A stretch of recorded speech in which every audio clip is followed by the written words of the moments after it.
Congress was basically a vehicle for Samuel Bronfman at the time. He revived it in '33 when Hitler came to power.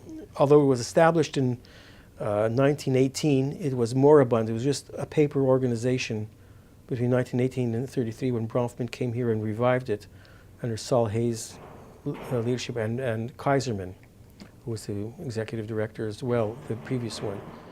They and Klein and David Rome were the leadership of the Jewish community at that point, the national Jewish leadership, which was headquartered in Montreal.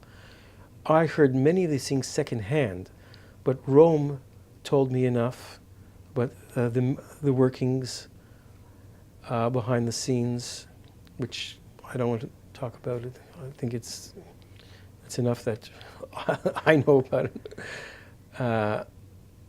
And one thing I can say that was captured on tape at the introduction of the Klein film by Kaufman, that he introduced Klein, says, I and Abraham Klein spent a summer or two working for Seagrams as spielers, as not hookers, as guys trying to hook tourists from the Montreal Hotel, Seagrams being strategically located across the road, their headquarters, on purpose, by the way. He bought that piece of land to build his little castle across the road of the Montreal Hotel, because the tourists would come seeking liquid refreshment to take back home during the Prohibition years.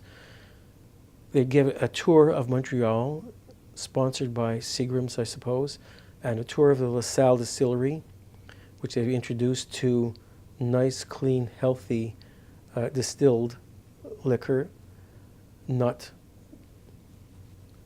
the adulterated stuff that you'd find in the USA. And somehow the people would get across the border with a couple of bottles of it.